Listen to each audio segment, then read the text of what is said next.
তুমি একদম সত্যি বলেছো, আমি বেইমানি করেছি। তোমার ফ্যামিলির ভালো করতে যে আমি নিজের সাথে বেইমানি করেছি।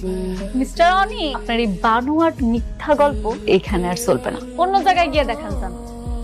আমার চোখের দিকে তাকাও, আমার চোখ কি মিথ্যা বলছে? আসলে কি জানো, অকৃতজ্ঞরা কখনো উপকার স্বীকার করে না। তুমি একটা অকৃতজ্ঞ।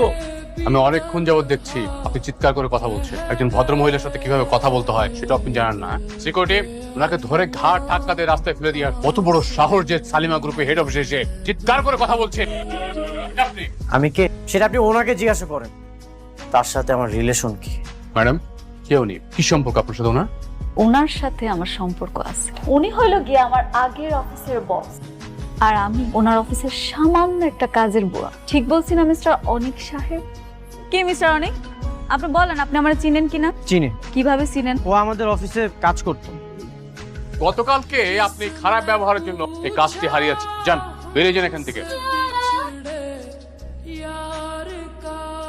আসসালামু আলাইকুম। আপনি এখনো চায়ের দোকানে বসে আছেন? আপনাকে তো চা বিক্রি করে মানাচ্ছেন। আপনার মেয়ে এখন কোটিপতি, আপনার তো এখন চলাফেরা করা উচিত 3 স্টার। এই টিনের চালের চায়ের দোকানে আপনি এখানে বসে আছেন, এটা তো আপনার সাথে যাচ্ছে। তুমি এখানে কেন আইছো? তোমার তো এখন আহনের কথা না, তুমি থাকবা এখন অন্য জায়গা। ও আচ্ছা, এখন আমি আপনার চোখে শত্রু হয়ে গেছি? সেদিন না বলে গেলাম আপনার মেয়েকে খারাপ পথে যেতে দিয়েন না। খোঁজ খবর রাখেন আপনার মেয়ে। সে কি করছে? কি করে নাই আমাকে সেটা বল। আপনার মেয়ে একটা অকৃতজ্ঞ বেঈমান। আপনার মেয়ের জন্য আমি কি করি নাই? শেষমেশ আমার সাথে টক্কর দিতে এসেছে।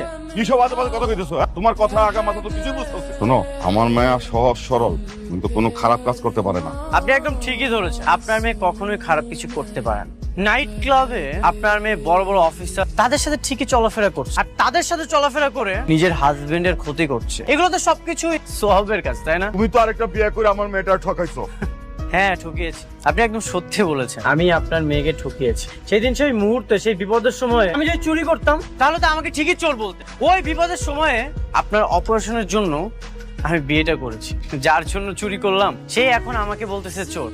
আমিও দেখতে চাই আপনার মেয়ে আমার কতটা ক্ষতি করতে পারে। একটা কথা মনে রাখবেন, এই আমি আপনার জীবনটা বাঁচিয়েছি।